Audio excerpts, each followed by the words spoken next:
بسم اللہ الرحمن الرحیم۔ یہ ماہ صیام کے حوالے سے اس سے پہلے 3 بیان آپ کے سامنے آ چکے ہیں۔ یہ اس سلسلے کا آخری بیان ہے۔ اللہ تعالیٰ رمضان کے اس مہینے میں برکتیں، اللہ کی رحمت اور شفقت کو سمیٹنے کا اللہ تعالیٰ پورا موقع دے۔ اللہ کا جتنا بھی شکر ادا کیا جائے کم ہے۔ اس کے اندر جو ایک حدیث پہلے میں نے آپ کے سامنے بیان کی تھی، جس میں 3 حصے ہیں کہ نبی علیہ السلام نے بشارت سنائی ایسے لوگوں کو جنہوں نے ایمان اور احتساب کے ساتھ اس مہینے کے روزے رکھے، ان کے پچھلے تمام گناہ معاف کر دیے جاتے ہیں۔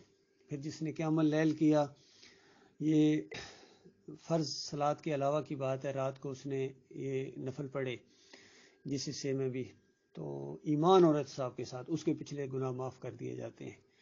اور ابھی آخری عشرہ بالکل قریب ہے، اس کے اندر ایک رات ہے جس کو لیلۃ القدر کہتے ہیں، لیلۃ المبارکہ بھی اس کا نام ہے، برکت والی رات، قدر والی رات۔ اس کی عبادت کا موقع جس کو مل گیا اور جس نے شوق کے ساتھ اجر و ثواب حاصل کرنے کے لیے اللہ کے سامنے کھڑا ہوا، اس کے پچھلے تمام گناہ معاف کر دیے جاتے ہیں۔ تو جو فرضیت آئی ہے صوم کی، وہ بھی مخلص مومنوں کے اوپر ہے۔ یا ایھا الذین آمنوا کتب علیکم الصیام، اے وہ لوگوں جو ایمان لائے ہو، بالکل بریکٹ میں بند کر دیا گیا ہے کہ صرف مخلص مومنوں کے اوپر اللہ تعالیٰ نے یہ روزے فرض کیے ہیں، جس طرح پہلی امتوں کے اوپر کیے گئے تھے۔ جن کے عقیدے کے اندر خرابی ہے، ان کے اوپر اللہ تعالیٰ کی طرف سے کوئی عمل نہیں ہے، نہ یہ صوم ہے، نہ نوافل ہیں، نہ صلات ہے یعنی نماز، نہ زکوٰۃ ہے، نہ عمرہ ہے، نہ حج۔ کوئی عمل ان کو اللہ کی طرف سے نہیں ہے۔ اپنی طرف سے بے شک کرتے رہیں، اللہ کی طرف سے ان کے اوپر کوئی چیز نہیں ہے، کیونکہ اگر اللہ ہی کے نہیں ہو تو پھر اس کے بعد اللہ تمہیں کیا کرے گا؟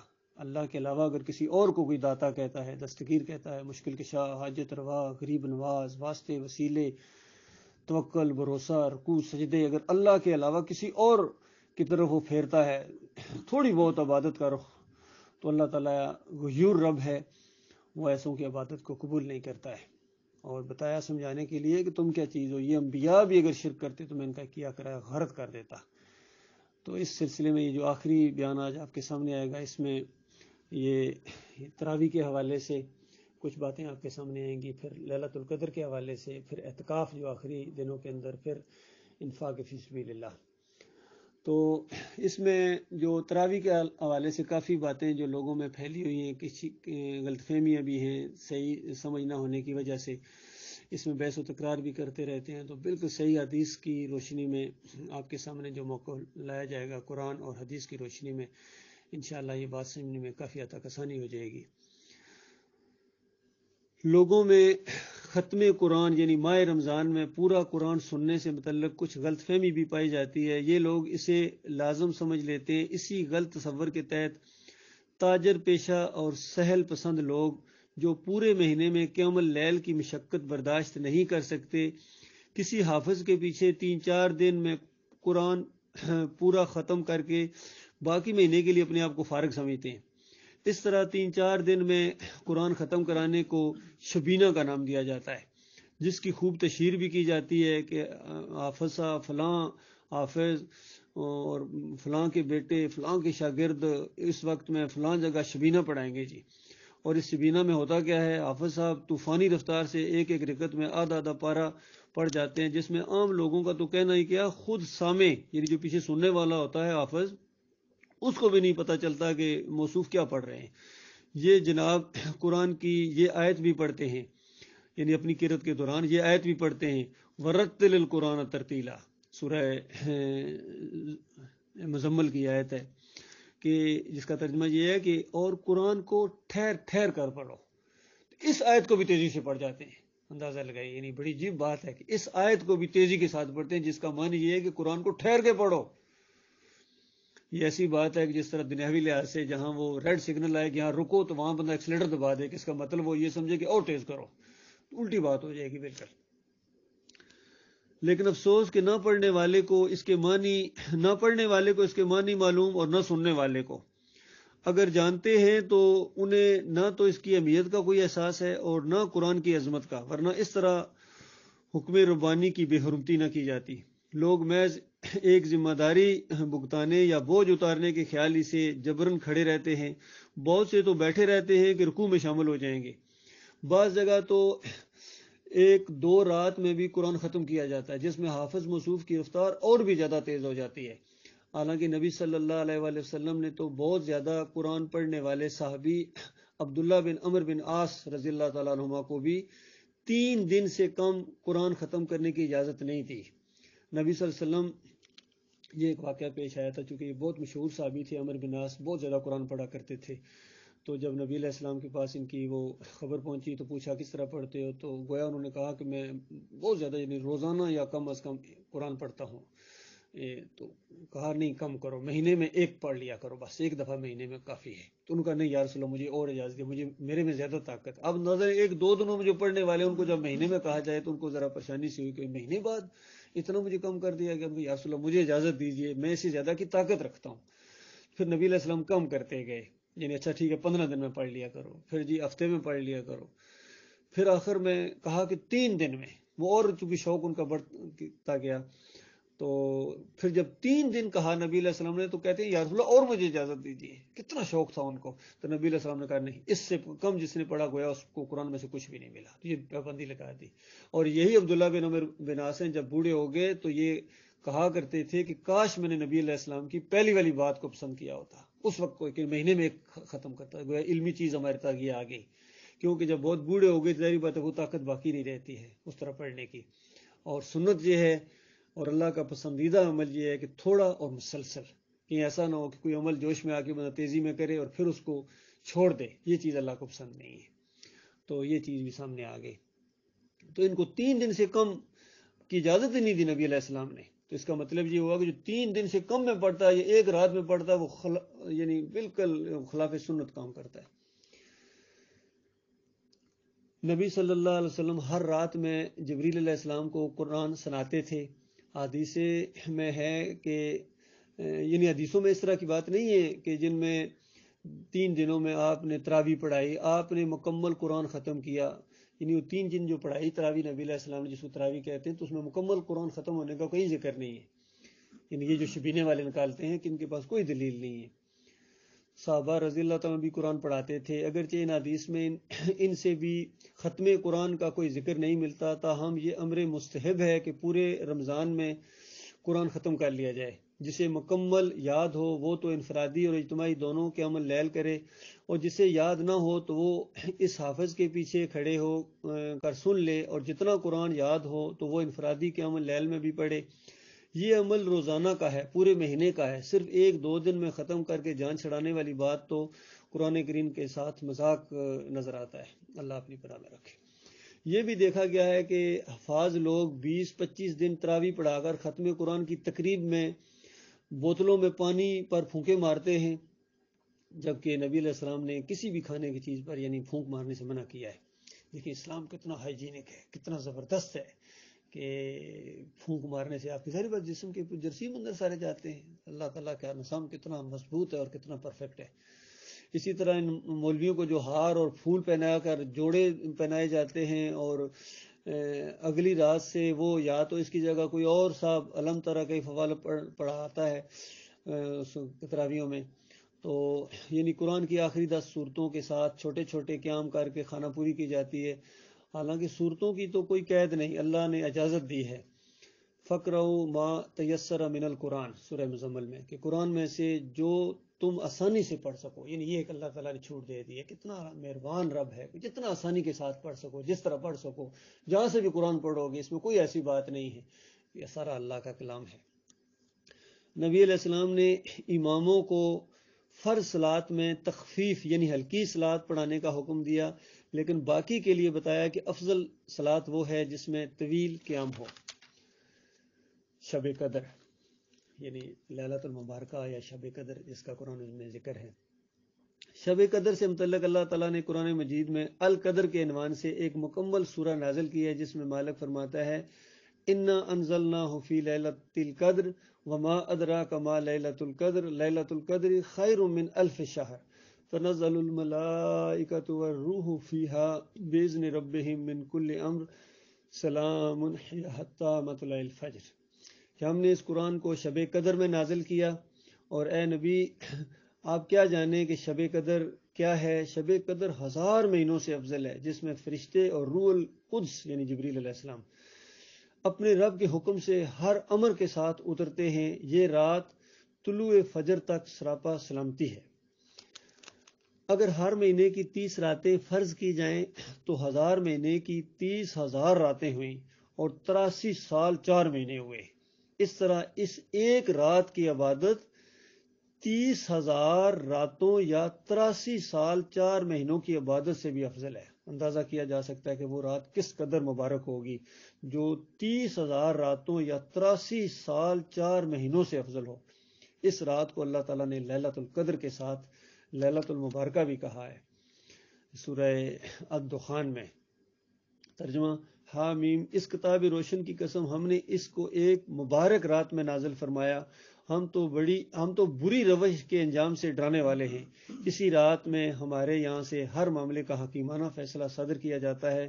بے شک ہم ہی ہیں رسول بھیجنے والے، یہ تمہارے رب کی رحمت ہے، وہ تو سننے والا اور جاننے والا ہے۔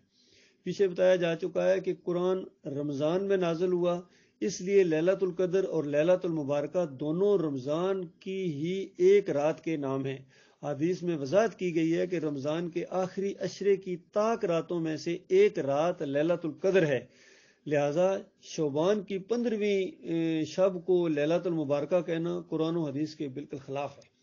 یہ جو 15 تاریخ کو جسے شب قدر بھی کہتے ہیں، اور اس میں پٹاخے اور کیا کچھ یہ قوم کرتی ہے خالص دیوالی والا انداز میں، تو یہ بالکل قرآن و حدیث کے خلاف ایک چیز ہے۔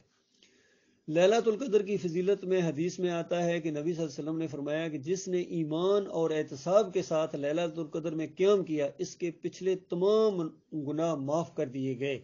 یہ مبارک شب رمضان کی راتوں میں سے ایک رات ہوتی ہے۔ نبی صلی اللہ علیہ وسلم کو اس رات کی جستجو رہتی، جس کا اندازہ اس بات سے لگایا جا سکتا ہے کہ پہلے آپ صلی اللہ علیہ وسلم اس رات کے لیے ہر سال رمضان کے درمیانی 10 دنوں کا اعتکاف فرماتے، یعنی تمام مصروفیات و مشاغل سے کنارہ کش ہو کر یکسوئی کے ساتھ اسی ایک کام کے لیے مسجد میں محصور ہو جاتے۔ ایک دفعہ 20ویں تاریخ کو آپ نے خطبہ ارشاد فرمایا کہ یہ رات مجھے دکھلائی گئی تھی لیکن پھر بلا دی گئی، بس تم اس کے لیے رمضان کے آخری عشرے کی طاق راتوں میں جستجو کرو۔ اس کے بعد آپ صلی اللہ علیہ وآلہ وسلم اس رات کے لیے رمضان کے آخری عشرے کا اعتکاف فرماتے، اور جب یہ عشرہ آتا تو آپ صلی اللہ علیہ وآلہ وسلم عبادت میں شدت اختیار کرتے، اپنی کمر کس لیتے، خود بھی راتوں کو جاگتے اور اپنے گھر والوں کو بھی جگاتے۔ صحیح بخاری کی دوسری روایات میں ہے کہ نبی صلی اللہ علیہ وسلم سے 25ویں، 27ویں، 29ویں شب کے متعلق احادیث نقل کی گئی ہیں۔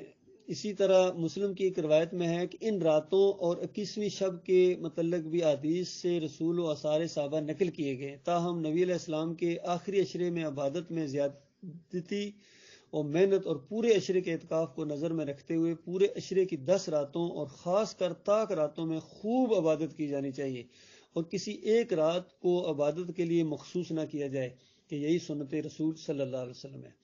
شب قدر کی تلاش کے یہی معنی ہے کہ رات کو اللہ کے حضور قیام و قعود، رکوع و سجود، تلاوت اور ذکر میں گزار کر 1000 مہینوں کی عبادت سے زیادہ کا ثواب حاصل کیا جائے، ورنہ یہ بات بالکل بے اصل ہے کہ شب قدر میں نبی علیہ السلام براق پر سوار ہو کر آسمان پر جاتے ہیں، جس سے ایک روشنی پیدا ہوتی ہے، اور جو اسی روشنی کو دیکھ لیتا ہے وہ اس رات کو پا لیتا ہے۔ نبی صلی اللہ علیہ وسلم جنت الفردوس کے اعلیٰ مقام الوسیلہ میں ہیں۔ یعنی یہاں عقیدے کی بات بھی سامنے ہے کہ نبی علیہ السلام یہاں دنیا میں آتے جاتے نہیں ہیں، اور جس طرح لوگوں کا عقیدہ ہے کہ مدینے والی قبر میں زندہ ہیں، یہ بالکل غلط باتیں ہیں، قرآن کے خلاف عقیدہ ہے، حدیث کے خلاف عقیدہ ہے۔ اس وقت نبی علیہ السلام اور تمام جو شہداء ہیں اور تمام انبیاء یہ جنتوں میں اپنے اپنے مقام میں حسب حیثیت اجسام کے ساتھ وہاں زندہ ہیں، ان قبروں میں زندہ نہیں ہیں۔ ان قبروں میں جو زندہ مانتا ہے اس کے عقیدے کے اندر خرابی ہے، قرآن کا انکار ہے، اور یہ قبر پرستی کے شرک کو بنیاد فراہم کرتی ہے یہ عقیدہ۔ اور قبر پرستی جو آج مسلمانوں کے اندر آ گئی، خالص بت پرستی کی ایک شکل آ گئی ہے، اور پھر ان کا روزہ رکھتے ہیں، پھر نمازیں پڑھتے ہیں، بالکل ان کے اعمال بالکل بیکار ہیں۔ تو نبی علیہ السلام جنت الفردوس کے اعلیٰ مقام، اس کا نام الوسیلہ ہے، نہ وہ یہاں دنیا میں آتے ہیں نہ یہاں سے آسمانوں پر جاتے ہیں، یہ سب جھوٹی باتیں پھیلا دی گئی ہیں۔ یہ رات بندوں کی اپنے رب سے قربت اور دعاؤں کی قبولیت کی رات ہے، اس سے پورا پورا فائدہ اٹھانا چاہیے۔ عائشہ رضی اللہ تعالیٰ عنہ نے نبی علیہ السلام سے پوچھا کہ یا رسول اللہ، اگر مجھے معلوم ہو جائے کہ یہ شب قدر ہے تو میں کیا دعا کروں؟ آپ نے فرمایا یہ دعا کرنا، اللہم انک عفو تحب العفو فاعف عنی، کہ اللہ تو معاف کرنے والا ہے اور معاف کرنے کو پسند کرتا ہے، بس تو مجھے بھی معاف کر دے۔ یہ عفو ہوتا ہے، عفو درگزر جسے آپ کہتے ہیں، یعنی یہ وہ کیفیت ہے کہ جس طرح ایک گناہ کو بالکل ڈیلیٹ کر دیا جاتا ہے، بالکل اس کو ختم کر دیا جاتا ہے۔ جس طرح ایک اور حدیث میں بھی آتا ہے کہ سچی توبہ سے گناہ اس طرح ختم ہو جاتا ہے گویا اس بندے نے گناہ کیا ہی نہیں، اس انداز سے یہ مالک معاف کرتا ہے۔ نبی علیہ السلام نے صرف اتنی ہی دعا بتائی، اس میں 3 مرتبہ یا غفور کا اضافہ بعد کی یاد ہے۔ اسی طرح آپ صلی اللہ علیہ وسلم نے شب قدر میں مخصوص صورتوں کے ساتھ نوافل ادا کرنے کا کوئی مخصوص طریقہ تعلیم نہیں فرمایا، بلکہ من کاما، جس نے قیام کیا کہہ کر اس کو عام رکھا ہے کہ ہر کوئی جس طرح چاہے نوافل پڑھے۔ اس رات میں مخصوص صورتوں اور کلمات کے ساتھ مخصوص انداز میں تعداد میں نوافل ادا کرنے کی روایتیں، جن میں بے انتہا فضائل بیان کیے جاتے ہیں، یعنی جی صلاۃ التسبیح کا، یعنی صلاۃ التسبیح کرو جی، صوفیوں کی ایجاد ہے، حدیث میں اس طرح کا کوئی یعنی نہیں ہے۔ اعتکاف، اعتکاف کے لفظی معنی ہے ٹھہرنا، رکنا، قیام کرنا۔ اصطلاحاً مسجد میں عبادت کی غرض سے ٹھہر جانے کو اعتکاف کہتے ہیں۔ رمضان کی عبادتوں میں سے ایک عبادت اعتکاف بھی ہے۔ نبی صلی اللہ علیہ وسلم ہر سال رمضان کے آخری عشرے کا اعتکاف فرماتے تھے۔ ام المومنین عائشہ رضی اللہ تعالیٰ عنہا سے روایت ہے کہ نبی صلی اللہ علیہ وسلم رمضان کے آخری عشرے میں برابر اعتکاف فرماتے رہے، یہاں تک کہ آپ کی وفات ہو گئی۔ پھر آپ صلی اللہ علیہ وسلم کی ازواج نے اعتکاف کیا۔ اس وقت کو آپ زیادہ سے زیادہ عبادت میں گزارتے، راتوں کو جاگتے تھے۔ اس عشرے میں آپ صلی اللہ علیہ وسلم عبادت میں اتنی محنت کرتے تھے جو آپ دوسرے دنوں میں نہ کرتے۔ اعتکاف کی جہاں یہ فضیلت ہے کہ بندہ تمام مصروفیات سے کنارہ کش ہو کر اپنے رب کی عبادت کے لیے یکسو ہو جاتا ہے، وہیں وہ بہت سی معصیتوں سے بھی بچا رہتا ہے، یعنی گناہوں سے بچتا ہے۔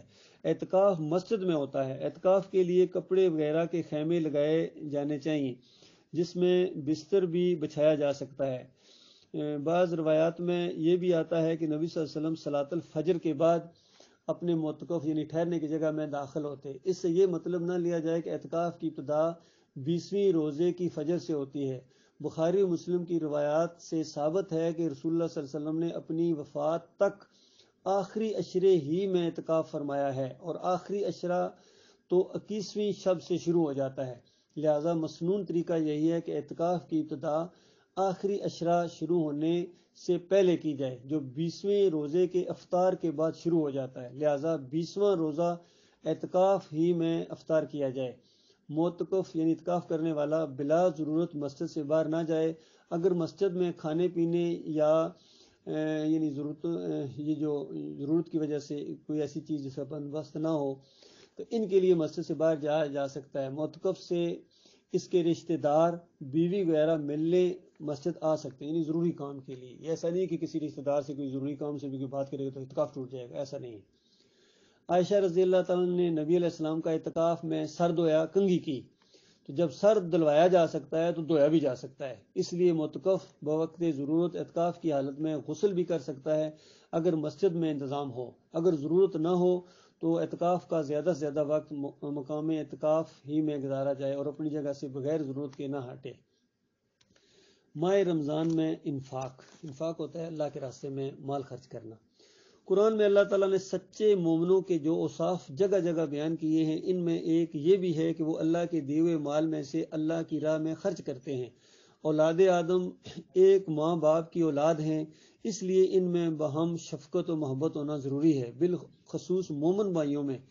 اس کا فطری تقاضا یہ ہے کہ مومن صالح کے دل میں ایک مسکین کی ضرورت کا احساس ہو اور اس کو پورا کرنے کے لیے اپنی محنت و مشقت کی کمائی میں سے کچھ خرچ کرے۔ یہ احساس اس ماہ مبارک میں زیادہ شدید ہو جاتا ہے، جبکہ بھوک پیاس اور عبادات اور قیام اللیل زیادہ سے زیادہ تقرب اللہ کا سبب بنتی ہیں، تو خیر کے کاموں میں آگے بڑھنے کا شوق اور عزم و حوصلہ بھی بڑھتا ہے۔ نبی صلی اللہ علیہ وسلم کی عبادات وغیرہ کی شدت کا اندازہ اوپر بیان کیا گیا ہے، حدیث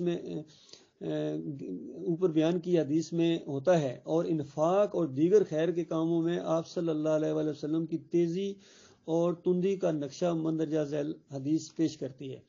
عبداللہ بن عباس رضی اللہ تعالیٰ عنہما سے روایت ہے کہ رسول اللہ صلی اللہ علیہ وسلم تمام لوگوں سے زیادہ سخی تھے اور رمضان میں خصوصاً بہت زیادہ سخاوت فرماتے، جبکہ جبریل علیہ السلام آپ سے ملاقات فرماتے، اور جبریل علیہ السلام رمضان کی ہر رات میں آپ سے ملاقات کرتے اور قرآن کا دور فرماتے، اور ان دنوں میں آپ کی سخاوت بارش لانے والی تیز ہوا سے بھی زیادہ ہو جاتی۔ غرض ہے کہ جو اللہ کے بندے اپنے رب کی رحمت و مغفرت سے زیادہ طلبگار ہیں، ان کو اس ماہ مبارک کی سعادت کے حصول میں اس پہلو سے بھی کوتاہی نہیں کرنی چاہیے۔ اس مہینے میں ہر عمل خیر کا اجر بہت بڑا چڑھا کر ملتا ہے، اس لیے اس مہینے کو زکوٰۃ و صدقات کے لیے مخصوص کیجیے، اور صدقۃ الفطر کو عید الفطر سے پہلے ادا کیجیے تاکہ مستحقین عید کی تیاری میں اس کو استعمال کر لیں۔ اپنے بھائیوں کی مدد کے ذریعے رب کریم کی مغفرت و رحمت کا حقدار بن جانے کا موقع ہاتھ سے نہ جانے دیں۔ صدقۃ الفطر روزوں کی زکوٰۃ ہے، جس کے ذریعے روزوں میں ہو جانے والی تقصیرات کا تزکیہ اور ازالہ کیا جاتا ہے۔ یہ صدقہ ہر مسلم مرد عورت چھوٹے بڑے سب پر ہے۔ صحابہ کرام جو، گندم، کھجور، کشمش وغیرہ سے ایک سا صدقۃ الفطر دیا کرتے تھے۔ سا کی بعض روایت سے نصف سا گندم کی مقدار بھی ثابت ہے، اور مسلم کی روایت میں معاویہ بن عبداللہ بن عمر کے قول سے اس کی تائید ہوتی ہے۔ اس طرح نصف سا گندم صدقۃ الفطر کی بھی حدیث کی روح سے گنجائش موجود ہے، لیکن جب صاحب استطاعت ایک سا ادا کریں تو بہتر ہے۔ یہ بات بھی قابل ذکر ہے کہ سا کے تعین میں بھی کچھ اختلاف ہے۔ بعض کے نزدیک ایک سا 4 مد لیا جاتا ہے، جو تقریباً 3.25 کلوگرام ہوتا ہے، جبکہ دوسرے کے نزدیک ایک سا 5 مد لیا جاتا ہے، جو تقریباً 3.5 کلوگرام ہوتا ہے۔ عراقی اور شامی اوزان میں بھی کچھ فرق ہے۔ بہرحال احتیاط کے پیش نظر بڑا وزن اختیار کرنا قابل ترجیح ہے۔